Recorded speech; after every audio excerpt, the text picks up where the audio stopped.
नमस्कार दोस्तों, मैं सुनील अमृत। आज की इस क्लास में आप सभी का स्वागत करता हूं। जैसे कि आप सब जानते हैं, हम लोग पढ़ रहे हैं बिहार जीके, और बिहार जीके में आज हम स्टार्ट करने वाले हैं बिहार का इतिहास। ठीक है, तो सबसे पहले इतिहास की परिभाषा के बारे में जान लेते हैं कि इतिहास किसे कहते हैं। इतिहास एक ऐसा ग्रंथ है जो हमें अतीत में हुई घटनाओं के बारे में जानकारी प्रदान करता है। इतिहास एक ऐसा ग्रंथ है जो हमें अतीत में हुई घटनाओं के बारे में जानकारी प्रदान करता है। लेकिन अतीत में हुई हर घटना इतिहास नहीं होती है, इतिहास नहीं मानी जाती। परंतु जिन घटनाओं के बारे में हमें साक्ष्य या सबूत प्राप्त होते हैं या हमारे पास होते हैं, तो उसे हम या उसी घटना को हम इतिहास कहते हैं। ठीक है, इतिहास शब्द की जो उत्पत्ति हुई है वो हिस्टोरिया शब्द से हुई है। और इतिहास शब्द को, जो इतिहास नाम को देने वाला इतिहास शब्द हिस्टोरिया शब्द से बना है, जो ग्रीक भाषा का शब्द है। ठीक है, जिसका अर्थ होता है छानबीन या जांच करके हमें जो भी जानकारी मिलती है उसे हम यूनानी भाषा में हिस्टोरिया कहते हैं। ठीक है, एक व्यक्ति थे यूनान के ही, जिनका नाम था हेरोडोटस को इतिहास का पिता कहा जाता है। और उन्होंने एक पुस्तक लिखी थी जिसका नाम था हिस्टोरिका। ठीक है, और हिस्टोरिका पुस्तक में इन्होंने इस बात की जानकारी दी कि अतीत में क्या घटना घटित हुई थी या हुई है। ठीक है, और इसे इन्होंने 500 BC के आसपास की जानकारी इस पुस्तक में दी है इन्होंने। ठीक है, जिसका नाम था क्या? हेरोडोटस। तो इसीलिए हेरोडोटस को इतिहास का पिता माना जाता है। ओके, इसके बाद बात करते हैं हम इतिहास के स्रोत की। तो इतिहास के 3 प्रकार के स्रोत होते हैं इतिहास में, जिसको एक को बोलते हैं पुरातात्विक स्रोत, साहित्यिक स्रोत और विदेशी स्रोत। इतिहास की जो जानकारी मिलती है, तो हेडिंग लिखे इतिहास के स्रोत।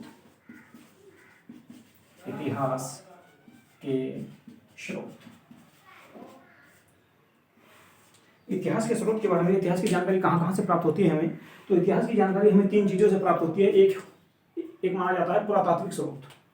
नंबर 1 पुरातात्विक स्रोत। दूसरे नंबर पे माना जाएगा आपका साहित्यिक स्रोत।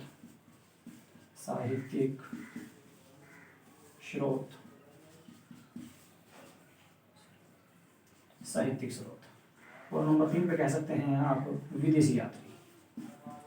विदेशी यात्रियों से भी हमें इतिहास के बारे में जानकारी प्राप्त होती है। विदेशी यात्री, तो ये 3 स्रोत माने जाते हैं।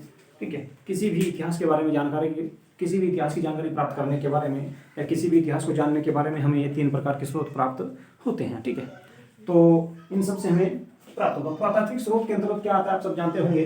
पुरातात्विक स्रोत के अंतर्गत हमारे जितने भी प्राचीन साक्ष्य, ठीक है, प्राचीन साक्ष्य या इमारतें, ठीक, भवन या फिर और कोई औजार, ठीक है, बर्तन जो भी प्राप्त होते हैं उनको हम पुरातात्विक स्रोत के अंतर्गत रखते हैं। जबकि साहित्यिक स्रोत में अंतर्गत हमारे ग्रंथ आते हैं, ग्रंथ, वेद, पुराण, ठीक है, या फिर आपकी पुस्तकें, जितनी भी पुस्तकें वगैरह आएंगी वो सब साहित्यिक स्रोत के अंतर्गत आती हैं। विदेशी यात्री का मतलब है कि जो भी बाहर से घूमने के लिए आया बाहर से भारत में, और उसने अपने द्वारा कोई जानकारी प्रदान किया, पुस्तक लिखी, उन सबको हम आपका विदेशी यात्री के अंतर्गत शामिल किया जाता है। ठीक है, इसके बाद अब बात करें तो ये तो हुई पुरातात्विक जो ना साहित्यिक या इतिहास के स्रोत जानने की। अब बात करेंगे हम आपका इतिहास को 3 भागों में बांट के पढ़ा जाता है। उसी प्रकार से बिहार के इतिहास को भी हम 3 भागों में विभाजित करके पढ़ेंगे। ठीक है, और देखिए जो बिहार का इतिहास है लगभग वो भारत का भी इतिहास है। ठीक है, लगभग वही भारत का भी इतिहास है, बल्कि भारत के इतिहास से ज़्यादा डीप आपका बिहार का इतिहास पढ़ा जाता है। ठीक है, और बिहार के इतिहास में सबसे ज़्यादा जो डीप ज़्यादा पढ़ा जाएगा प्राचीन काल, ठीक है, प्राचीन इतिहास वो हम पढ़ेंगे। ठीक है, तो अब बात करते हैं इतिहास की। तो इतिहास को 3 भागों में विभाजित करके पढ़ते हैं।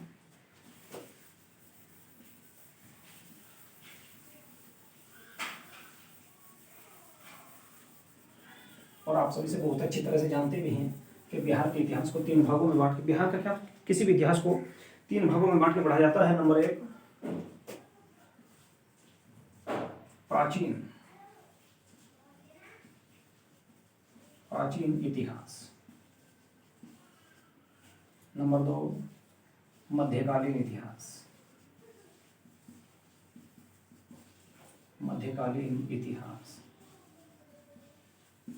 और तीसरे नंबर पे है आपका आधुनिक इतिहास।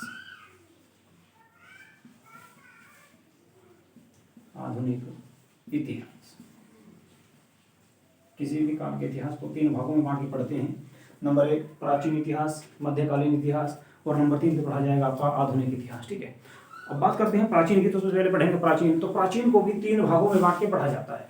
प्राचीन काल को भी 3 भागों में विभाजित करके पढ़ा जाता है। नंबर 1 प्रागैतिहासिक काल, आद्य ऐतिहासिक काल और ऐतिहासिक काल। ठीक है, तो नंबर 1 इसको भी 3 भागों में विभाजित कर लेते हैं। नंबर 1 आएगा प्रागैतिहासिक काल। प्रागैतिहासिक काल। दूसरा है आद्य ऐतिहासिक काल। आद्य ऐतिहासिक काल। और तीसरा है आपका ऐतिहासिक काल। ऐतिहासिक काल। 3 कालों में बांट के पढ़ते हैं। एक बार थोड़ा मैं चेक कर लूँ। चलिए, सही चमक रहा है तक, कोई दिक्कत नहीं। तो इस प्रकार से हम भारत के प्राचीन काल को या प्राचीन इतिहास को या बिहार के प्राचीन इतिहास को पढ़ेंगे। ठीक है, इतिहास को 3 भागों में विभाजित किया जाता है। नंबर 1 है प्राचीन काल या प्राचीन इतिहास, नंबर 2 पे है मध्यकालीन इतिहास और नंबर 3 पर है आधुनिक इतिहास। ठीक है, प्राचीन काल या प्राचीन इतिहास को भी 3 भागों में विभाजित किया जाता है। 3 भाग कौन कौन से हैं? प्रागैतिहासिक काल, आद्य ऐतिहासिक काल और ऐतिहासिक काल। ठीक है, तो अब देखिए, सबसे पहले बात करेंगे हम प्रागैतिहासिक काल की। ठीक है, ये वो काल है जिसमें हमें साक्ष्य मिले हैं लेकिन लिखित रूप में नहीं मिले हैं। ठीक है, यह वह काल है जिसमें हमें साक्ष्य तो मिले हैं लेकिन लिखित रूप में नहीं मिले हैं, बल्कि पत्थर वगैरह, औजार, ठीक है, और आभूषण वगैरह यहाँ से मिले हैं। ठीक है, यानी कि जिस काल के हमें लिखित साक्ष्य नहीं मिले हैं उस काल को प्रागैतिहासिक काल कहा जाता है। सीधी सी भाषा है कि जिस काल में हमें लिखित साक्ष्य नहीं मिले हैं उस काल को प्रागैतिहासिक काल कहा जाता है। ठीक है, तो उस काल को क्या कहेंगे? प्रागैतिहासिक काल। ओके, लिखित साक्ष्य नहीं मिले,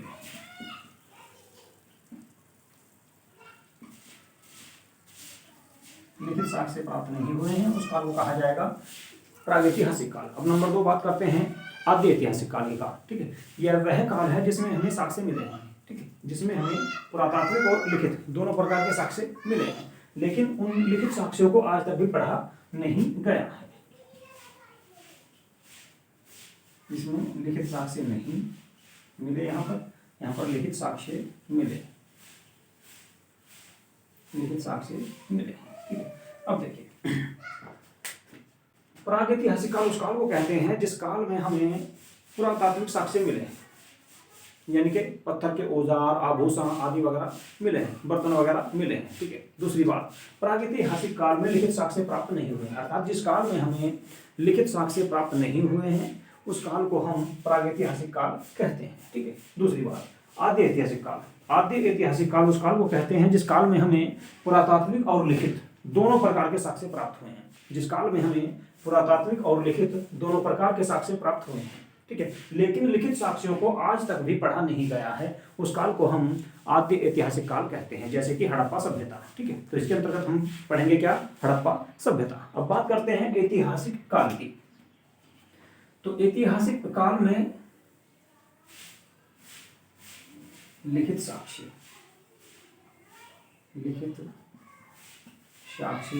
पढ़े गए। अब देखिए, ऐतिहासिक काल उस काल को कहते हैं जिस काल में हमें पुरातात्विक और साहित्यिक दोनों प्रकार के साक्ष्य प्राप्त हुए हैं, यानी कि पुरातात्विक साक्ष्य भी प्राप्त हुए हैं और लिखित साक्ष्य भी प्राप्त हुए हैं, और उन लिखित साक्ष्यों को पढ़ा भी गया है, उन लिखित साक्ष्यों को पढ़ भी लिया गया है, उस काल को बोलते हैं ऐतिहासिक काल। ठीक है, जैसे कि आपका वैदिक काल या उसके बाद के काल को हम पढ़ेंगे। ठीक है, तो अब बात करते हैं सबसे पहले प्रागैतिहासिक काल की। तो प्रागैतिहासिक काल उस काल को कहते हैं जिस काल में साक्ष्य तो मिले हैं, ठीक है, लेकिन लिखित साक्ष्य नहीं मिले हैं, अर्थात हमें पुरातात्विक साक्ष्य प्राप्त हुए हैं, उस काल को हम क्या कहते हैं? प्रागैतिहासिक काल कहते हैं। ओके, तो अब बात करेंगे प्रागैतिहासिक काल के बारे में। तो प्रागैतिहासिक काल को भी 3 भागों में बांट के पढ़ा जाता है। अब हेडिंग लिखें, प्रागैतिहासिक काल।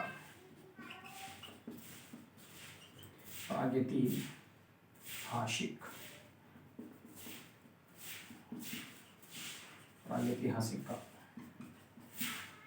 ये देखिए प्रागैतिहासिक काल। तो प्रागैतिहासिक काल को 3 भागों में बांट के पढ़ा जाता है। कौन कौन से भाग हैं? आपने नाम सुना होगा, पुरापाषाण काल, मध्य पाषाण काल और नवपाषाण काल। ठीक है, तो प्रागैतिहासिक काल को पाषाण काल भी कहा जाता है। पहली बात तो यह है कि प्रागैतिहासिक काल को पाषाण काल के नाम से भी जाना जाता है। ठीक है, आप लिखना चाहो तो लिख सकते हैं साथ साथ, प्रागैतिहासिक काल को पाषाण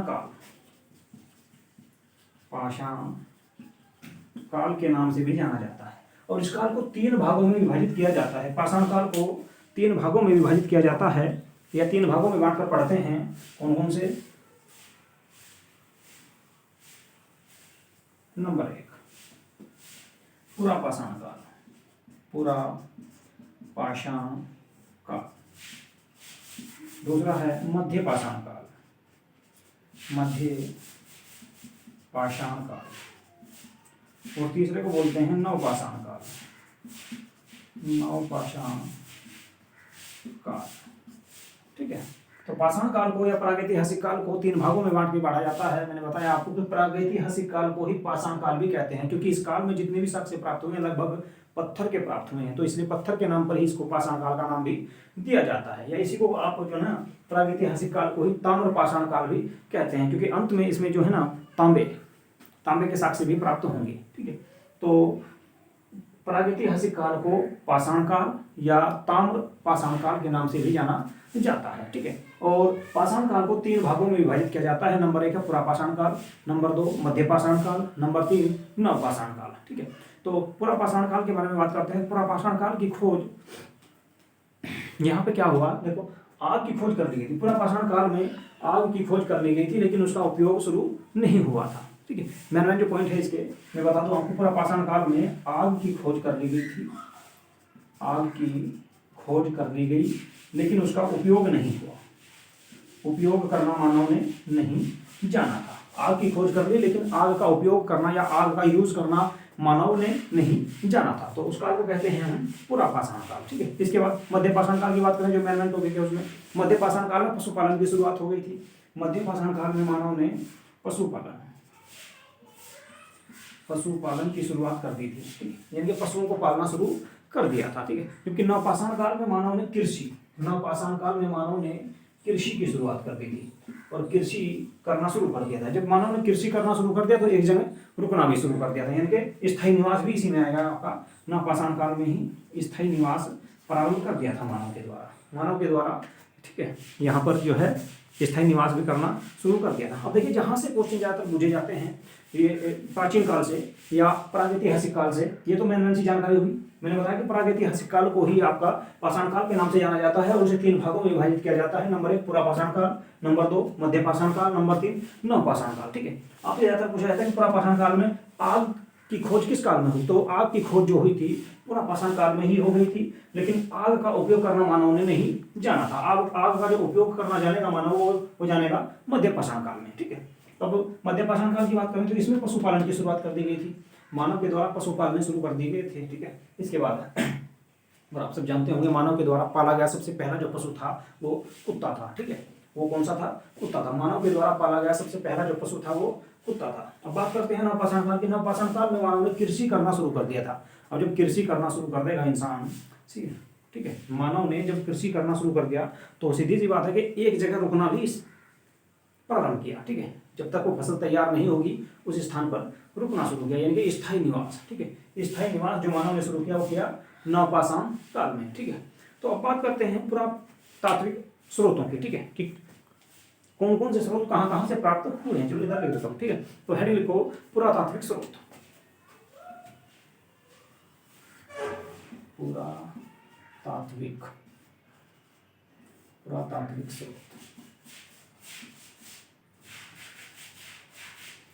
प्रागैतिहासिक काल के जो पुरातात्विक स्रोत जो प्राप्त हुए हैं वे कहाँ कहाँ से प्राप्त हुए हैं? ठीक है, बिहार में। ठीक है, बात करेंगे बिहार की कि बिहार में कहाँ कहाँ से प्राप्त हुए हैं। ठीक है, तो बिहार में मैंने आपको बताया कि 3 भागों में, ठीक है, प्रागैतिहासिक काल को बांटा गया है। पुरा पाषाण काल, मध्य पाषाण काल और नव पाषाण काल। तो पुरा पाषाण काल,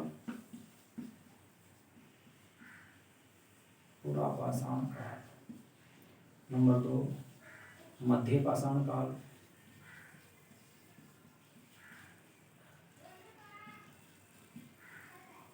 और नंबर 3 नव पाषाण काल। नव पाषाण काल। 3 कालों में बांटा गया था आपका प्रागैतिहासिक काल को, ठीक है। तो बिहार में कहाँ कहाँ से इनके साक्ष्य प्राप्त हुए हैं वो मैं आपको बताने जा रहा हूँ। पूरा पाषाण काल में बिहार में इस काल के जो अवशेष प्राप्त हुए हैं आपके मुंगेर और नालंदा से प्राप्त हुए हैं। किसके? पूरा पाषाण काल के। तो मुंगेर और नालंदा, मुंगेर व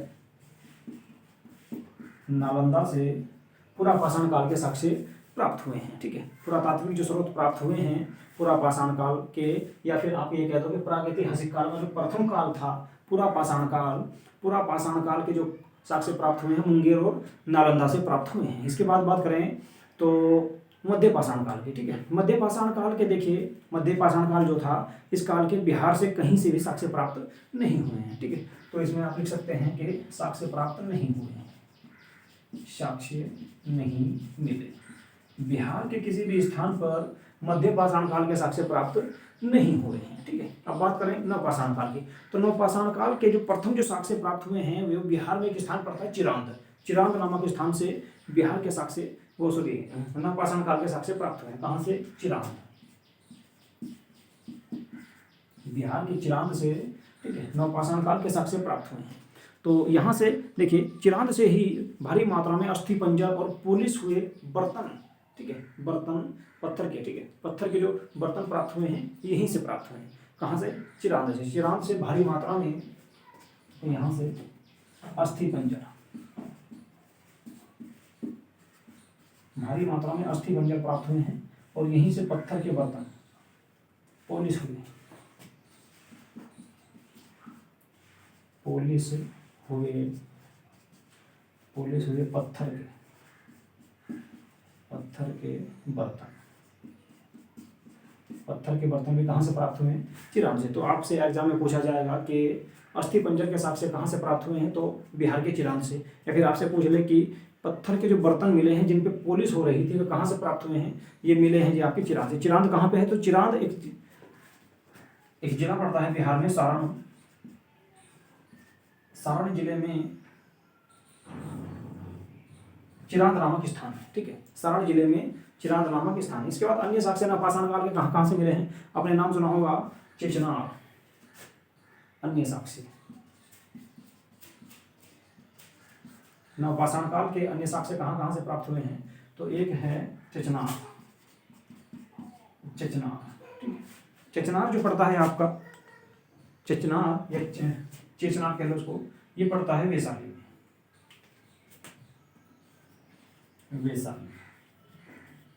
वैशाली जिले में है चेचनार। इसके अलावा अगर दूसरा कहें जाए आपसे, ठीक है, एक आपका है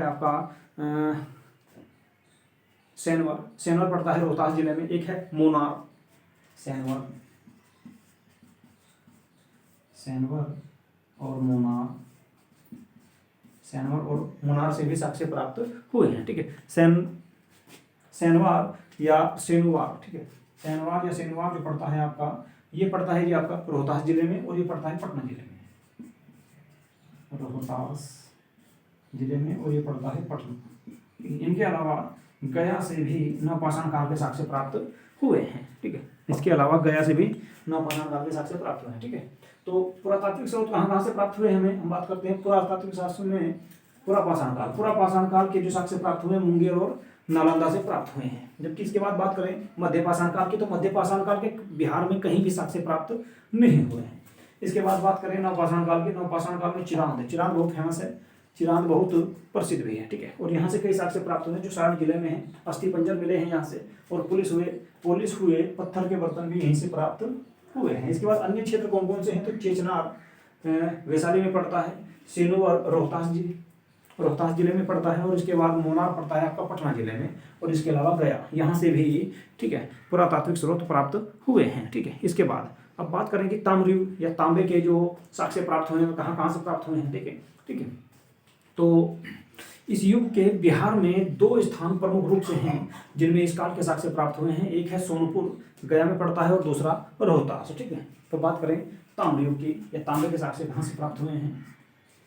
ताम्रयुग का मैंने बताया आपको कि बिहार में 2 प्रमुख रूप से 2 स्थान हैं जहां से इनके साक्ष्य प्राप्त हुए हैं। एक है सोनपुर पड़ता है गया में, ठीक है। और दूसरा आपका जो स्थान है वो है रोहतास, ठीक है, रोहतास जिला, रोहतास। तो यहां से दोनों जगह से तांबे के साक्ष्य प्राप्त हुए या ताम्रयुग के जानकारी प्राप्त होती है, ठीक है। तो यहाँ से हमें ताम्रयुग की जानकारी प्राप्त होती है। इसके बाद देखिए बिहार के अगर बारे में बात करें तो मौर्य काल के संबंध में, मौर्य काल में बिहार में चंद्रगुप्त मौर्य के राजप्रसाद महल की जानकारी मिलती है। कहाँ से? मौर्य काल से भी हमें बिहार की जानकारी मिलती है, ठीक है। और मौर्य काल की जानकारी भी बिहार से प्राप्त होती है क्योंकि बिहार में चंद्रगुप्त मौर्य के राजप्रसाद, जिसको कहा जाता था राजप्रसाद, साफ कर दो इसको,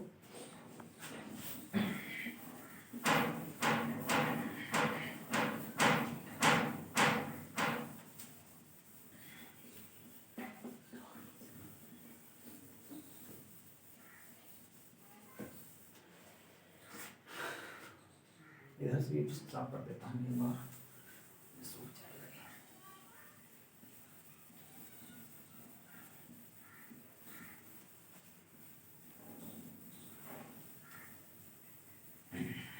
चलिए, तो मौर्य काल की अगर बात करें,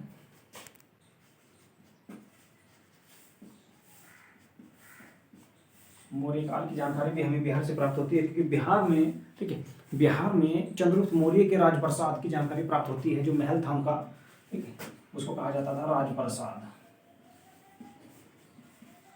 राजप्रसाद महल। ये चंद्रगुप्त मौर्य का महल है और इसकी जानकारी प्राप्त होती है हमें बिहार से ही मिलती है, ठीक है। इसके अलावा चंद्रगुप्त का जो महल था वो लकड़ी का था, ठीक है, लकड़ी का बना हुआ था। और कहाँ से प्राप्त हुआ है वो? पाटलिपुत्र से, ठीक है। ये जो महल था इसकी जो विशेषता थी राजप्रसाद की, ये लकड़ी का महल था, लकड़ी का महल था। कहाँ से प्राप्त हुआ है? पाटलिपुत्र, पाटलिपुत्र यानी कि पटना, ठीक है, पटना में ये स्थित था, ठीक है। इसके अलावा अन्य स्थल अगर बात करें तो वैशाली, रामपुरवा, लोरिया, नंदनगढ़, इसके अलावा बिहार की पहाड़ियों से भी मौर्य काल के अवशेष हमें प्राप्त हुए हैं, ठीक है। अगर मौर्य काल की जानकारी के बारे में बात करें तो बिहार में चंद्रगुप्त मौर्य के राजप्रसाद महल की जानकारी, महल से जानकारी प्राप्त होती है क्योंकि वहाँ पर राजप्रसाद महल वो प्राप्त हुआ है। इसके अलावा चंद्रगुप्त मौर्य का महल और कहीं का बना हुआ था? तो लकड़ी का बना हुआ था, ठीक है। और कहाँ पे स्थित था? ये पाटलिपुत्र में। इसके अलावा अन्य स्थलों की अगर बात करें, वैशाली, रामपुर, इसके बाद लोरिया, और एक स्थान की बात करें बराबर की जो पहाड़ियाँ हैं, ठीक है, वहाँ से भी चंद्रगुप्त मौर्य या मौर्य वंश के बारे में जानकारी प्राप्त होती है, अवशेष प्राप्त हुए हैं। अब बात करेंगे गुप्त काल की। पाटलिपुत्र के अलावा अगर स्थानों के नाम लिखना चाहो तो लिख सकते हो वैशाली, रामपुरवा, वैशाली, रामपुरवा, लोरिया, नंदनगढ़ है ये, लोरिया नंदनगढ़, रामपुरवा, लोरिया नंदनगढ़। इसके अलावा एक ही आपका बिहार में है लोरिया, बिहार में ही स्थान पड़ता है आपका बराबर की पहाड़ियाँ, बराबर की पहाड़ी कहते हैं उनको, बराबर की पहाड़ी आदि से भी मौर्य काल की जानकारी प्राप्त होती है। इसके बाद बात करेंगे गुप्त वंश की। तो गुप्त काल की जानकारी भी यहाँ से प्राप्त होती है। गुप्त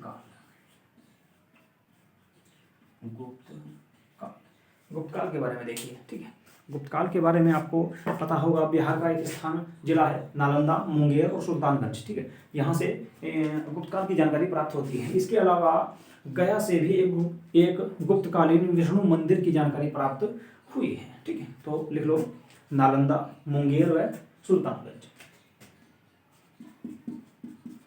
नालंदा, मुंगेर व सुल्तानगंज से हमें जो है गुप्त काल की जानकारी प्राप्त होती है, या यहाँ से गुप्त काल के बारे में जानकारी प्राप्त होती है। इसके अलावा अगर बात करें गया की, तो गया से एक विष्णु मंदिर, गया से एक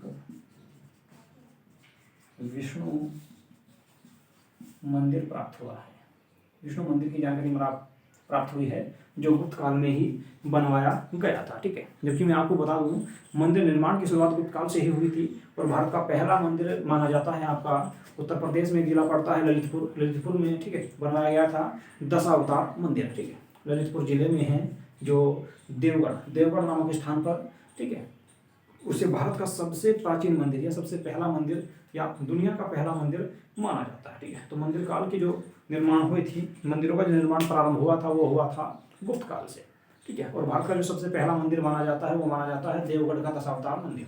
कहाँ पर है? ललितपुर जिले में, ठीक है। इसके बाद बात करें, इसके बाद और जो जानकारी प्राप्त होती है बिहार से हमें, तो इसके बाद गुप्त काल के बाद फिर आपका यहाँ से वंश मिलेगा पाल वंश, ठीक है। तो पाल वंश के बारे में जानकारी मिलती है और उसके साक्ष्य मिलेंगे हमें कहाँ से? नालंदा और सुल्तानगंज से, ठीक है। देखिए पाल वंश, पाल वंश, तो पाल वंश के काल से जानकारी प्राप्त मिलेगी, ठीक है। यहाँ से हमें साक्ष्य मिलेंगे नालंदा और सुल्तानगंज से, नालंदा और सुल्तानगंज, नालंदा व सुल्तानगंज, यहाँ से भी हमें पाल वंश की जानकारी मिलती है, ठीक है। और सुल्तानगंज से ही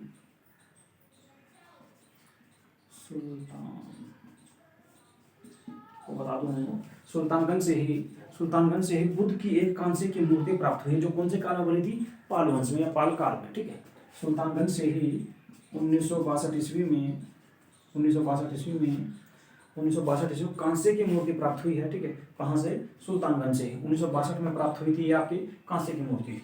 1962 में कांसे की बुद्ध की मूर्ति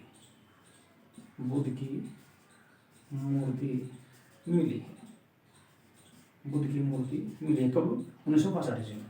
बिहार के सुल्तानगंज जिले से ही 1962 ईस्वी में बुद्ध की कांसे की मूर्ति प्राप्त हुई है, ठीक है। तो ये थे आपके कुछ पुरातात्विक स्रोत जो बिहार से प्राप्त हुए हैं। इसके बाद बात करेंगे बिहार से हम, ठीक है, प्राचीन काल में जो साक्ष्य प्राप्त हुए, साहित्यिक स्रोत, यानी कि साहित्यिक स्रोत जो प्राप्त हुए हैं, ठीक है, वे कहाँ कहाँ से प्राप्त हुए हैं उनके बारे में जानकारी लेंगे या बात करेंगे उनकी, ठीक है। तो हेडिंग लिखो साहित्यिक स्रोत। साहित्यिक स्रोत, एक मिनट में इसको देख रहा हूँ, 27 मिनट। चलिए साहित्यिक स्रोत की बात करेंगे, तो हेडिंग लिखिए साहित्यिक स्रोत।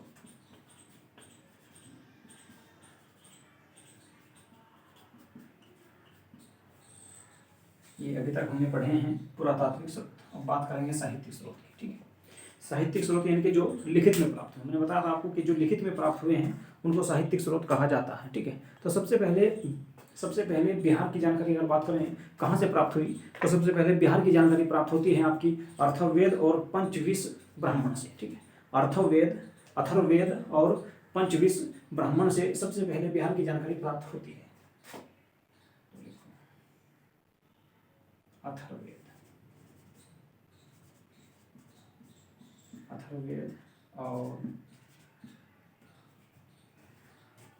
अथर्ववेद और उसके बाद बात करेंगे पंचविश ब्राह्मण।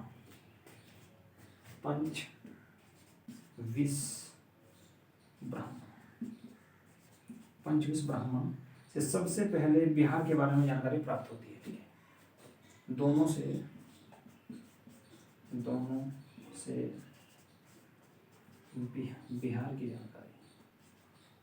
बिहार की जानकारी मिलती है। सबसे पहले जो जानकारी मिलती है बिहार की वो मिलती है अथर्ववेद में, और उसके बाद पंचविश ब्राह्मण, यानी इन दोनों से सबसे पहले बिहार के बारे में जानकारी मिलती है। इसके बाद अगर बात करें तो शतपथ ब्राह्मण है, ठीक है, शतपथ ब्राह्मण है, ऋग्वेद है, लिख लो शतपथ ब्राह्मण है। इसके बाद ऋग्वेद है, ऋग्वेद से भी जानकारी प्राप्त होती है, ठीक है। ऋग्वेद से भी बिहार के बारे में जानकारी प्राप्त होती है साहित्यिक स्रोतों के संबंध में। इसके अलावा रामायण और महाभारत से भी बिहार की जानकारी मिल जाएगी आपको। रामायण व महाभारत से भी, ठीक है, बिहार के संबंध में जानकारी मिलेगी। इसके अलावा आपने बौद्ध धर्म के त्रिपिटक सुने होंगे, सुत्त पिटक, विनय पिटक और अभिधम पिटक, ठीक है। बौद्ध धर्म के त्रिपिटक, बौद्ध धर्म के जो त्रिपिटक थे वहाँ से भी आपको जानकारी मिल जाएगी। किसकी? बिहार के बारे में। कौन कौन से थे? सुत्त पिटक, विनय पिटक और अभिधम पिटक। सुत्त पिटक, विनय पिटक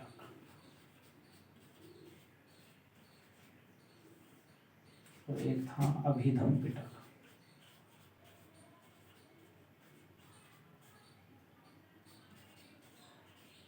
अभिधम पिटक जो अशोक ने छुड़वाया था बाद में, ठीक है। तो सुत्त पिटक, विनय पिटक और अभिधम पिटक के बारे, पिटक से भी बिहार के बारे में जानकारी मिलती है। ये क्या है? ये बौद्ध धर्म के ग्रंथ हैं, ठीक है। इसके बाद आपने एक पुस्तक का नाम सुना होगा, इंडिका, जो मेगास्थनीज के द्वारा लिखी गई थी। इंडिका,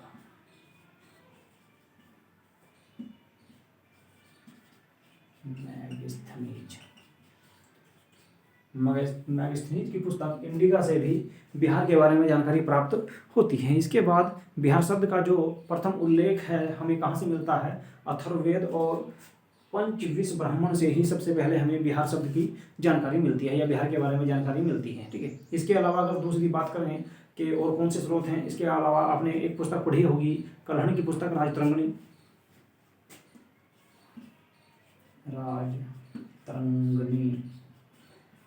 राजतरंगिणी ये पुस्तक थी कल्हण की। कल्हण, इसके बारे में कश्मीर की जानकारी मिलती है, लेकिन इसमें आपका, ठीक है, इसमें अशोक के पुत्र, ठीक है, अशोक के पुत्र का भी उल्लेख मिलता है, ठीक है। प्रथम उल्लेख मिला है इसमें अशोक के पुत्रों का, अशोक के पुत्र के बारे में जानकारी मिलती है। दशरथ के बारे में इसमें जानकारी मिलती है या, ठीक है। इसके बाद एक पुस्तक आपने पढ़ी होगी, भगवती सूत्र, ठीक है। भगवती सूत्र से वैशाली और लिच्छवी की जानकारी प्राप्त होती है।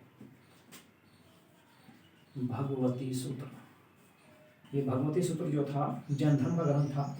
यहाँ से लिच्छवी,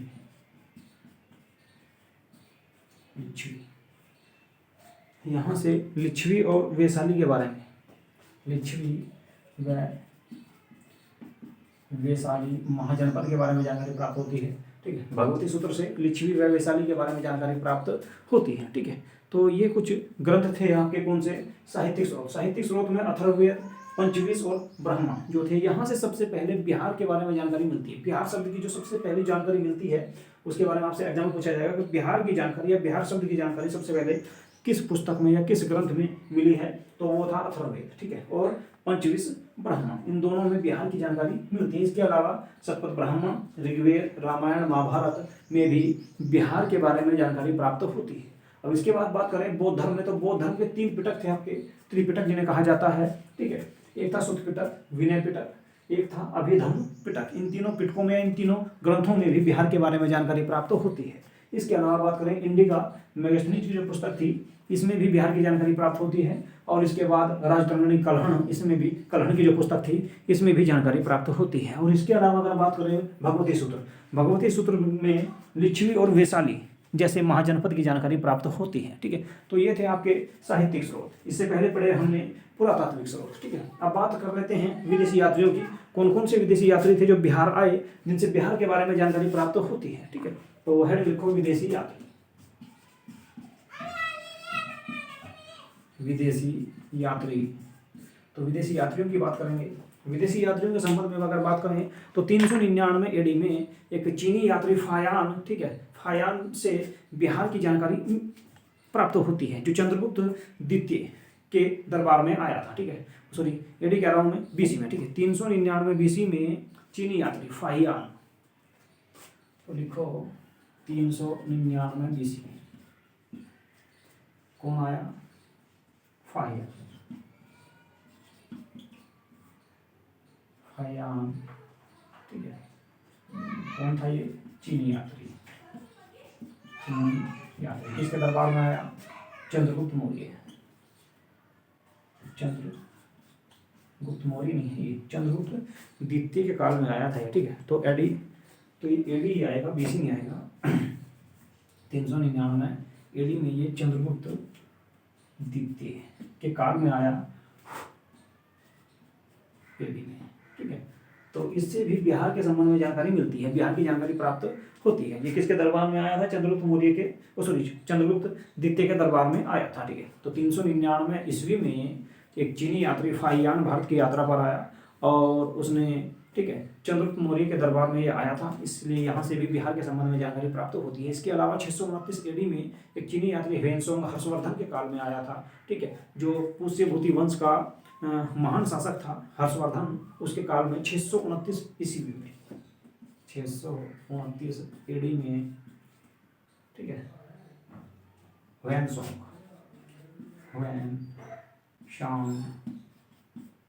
चीनी यात्री आया, ठीक है, किसके दरबार में? हर्षवर्धन के, हर्षवर्धन, ठीक है,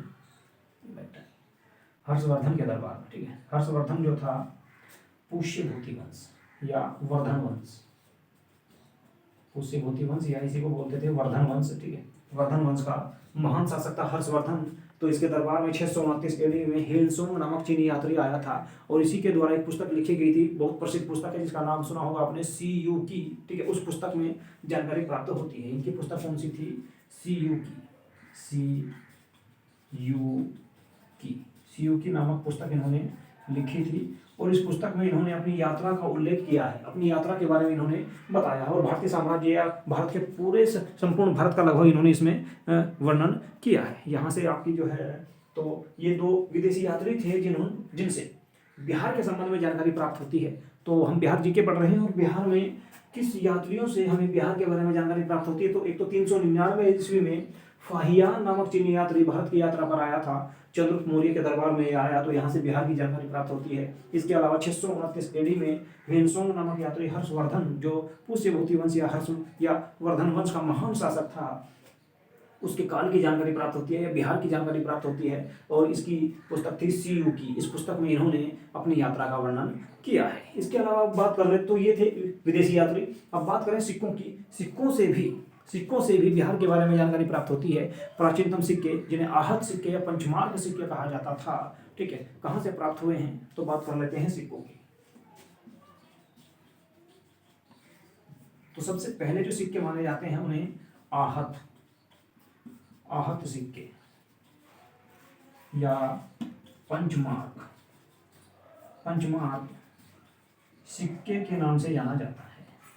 पंचमार्क सिक्कों के नाम से उन्हें जाना जाता है। आहत सिक्कों की सबसे पहले जानकारी प्राप्त कहाँ से हुई? तो बिहार से हुई। बिहार में चिरांद नामक स्थान से 82 कुषाण कालीन तांबे के आहत सिक्के प्राप्त हुए हैं। कहाँ से? चिरांद से। बात करें नंबर 1, चिरांद नामक स्थान से 82 सिक्के प्राप्त हुए हैं। कहाँ से? चिरांद नामक स्थान से, ठीक है। और कौन से काल के मिले हैं? कुषाण काल के, ठीक है। कुषाण, जो कुषाण वंश था, कुषाण काल के तांबे के सिक्के प्राप्त हुए हैं। कुषाण काल के तांबे के 82 सिक्के कहाँ से प्राप्त हुए हैं? तो चिरांद नामक स्थान से प्राप्त हुए हैं। इसके अलावा गुप्त काल के जो सिक्के प्राप्त हुए हमें हाजीपुर से, ठीक है, हाजीपुर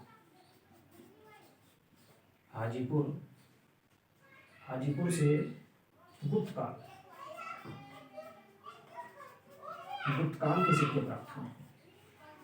गुप्त काल के सिक्के प्राप्त कहाँ से हुए हैं? हमें हाजीपुर से, ठीक है। और एक और स्थान है पटना या पाटलिपुत्र, यहाँ से पंचमार्क सिक्के प्राप्त हुए हैं, ठीक है। कहाँ से?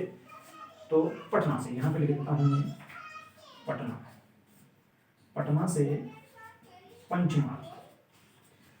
से पंचमार्क सिक्के प्राप्त हुए, ठीक है। तो सिक्कों से भी बिहार के बारे में जानकारी प्राप्त होती है। आहत या पंचमार्क सिक्के बिहार से मिले हैं। एक तो आपका चिरांद से 82 सिक्के मिले हैं। किसके?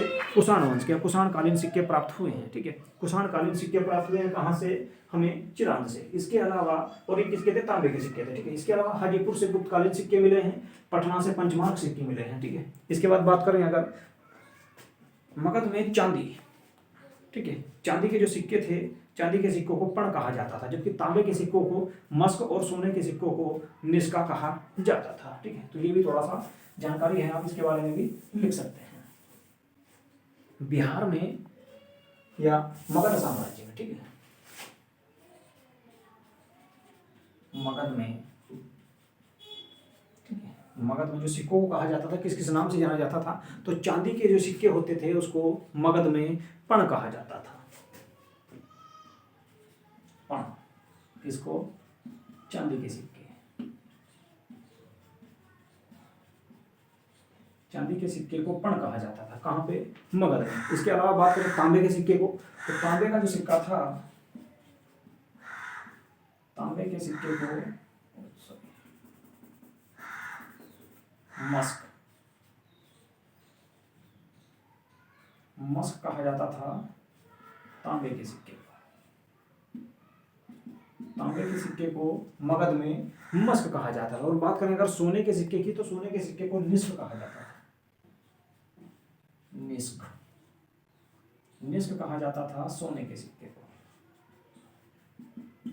3 प्रकार के सिक्कों की जानकारी प्राप्त होती है बिहार से, ठीक है, तो या मगध साम्राज्य से। तो मगध साम्राज्य में चांदी के सिक्के को पण कहा जाता था, तांबे के सिक्के को मस्क कहा जाता था और सोने के सिक्के को निस्क कहा जाता था, ठीक है। जबकि कहाँ कहाँ से सिक्के प्राप्त हुए हैं? चिरांद और हाजीपुर तथा पटना से सिक्कों के बारे में जानकारी प्राप्त हुई है, ठीक है। और आहत या पंचमार्क सिक्के बिहार से मिले हैं। तो चिरांद से 82 सिक्के मिले हैं कुषाणकालीन, ठीक है, या कुषाण वंश के सिक्के मिले हैं। कहाँ के थे? तांबे के। इसके अलावा हाजीपुर से गुप्तकालीन सिक्के प्राप्त हुए हैं और पटना से पंचमार्क सिक्के प्राप्त हुए हैं, ठीक है। तो पण जो था, पण चांदी के सिक्के को कहा जाता था, मस्क तांबे के सिक्के को कहा जाता था और निस्क सोने के सिक्के को कहा जाता था, ठीक है। तो आज आपको जो मैंने बताया है, ठीक है, तो इसके अलावा ये मैंने बताया है आपको प्रागैतिहासिक काल के बारे में जानकारी बताई है। इसके अलावा अगर बात करें हम, ठीक है, आद्य ऐतिहासिक काल की, ठीक है, तो आद्य ऐतिहासिक काल में हड़प्पा काल को पढ़ा जाता है। और बिहार में हड़प्पा काल के, ठीक है, हड़प्पा काल के बिहार में कोई साक्ष्य प्राप्त नहीं हुए हैं, ठीक है। बिहार में हड़प्पा काल के कोई भी साक्ष्य प्राप्त नहीं हुए हैं, तो इसलिए यहाँ पर हड़प्पा सभ्यता को पढ़ने की कोई हमें आवश्यकता नहीं है, ठीक है, क्योंकि हम बिहार जीके पढ़ रहे हैं और बिहार जीके में हड़प्पा काल के कोई भी साक्ष्य प्राप्त नहीं हुए, इसलिए हम यहाँ पर हड़प्पा सभ्यता को नहीं पढ़ेंगे, ठीक है। तो आज की क्लास को हम यहीं पर रोकते हैं, ठीक है। तो इसके बाद अगली जो क्लास आएगी आपकी वो हड़प्पा काल के बाद का हमको पढ़ना है, यानी कि 1500 ईसा पूर्व से आसपास से हमें लेके इसको पढ़ना है, या फिर आपका वैदिक काल या वैदिक सभ्यता को बिहार के संबंध में पढ़ना है। तो आज की क्लास आपको कैसी लगी, इसके बारे में अपनी प्रतिक्रिया या अपने विचार जरूर प्रकट करें। और अगर कोई भी टॉपिक या कोई भी बात आपको समझ में नहीं आई है तो आप कमेंट बॉक्स में बता सकते हैं, उसको मैं दोबारा से आपको एक्सप्लेन कर दूंगा। ओके, ठीक है, नमस्कार।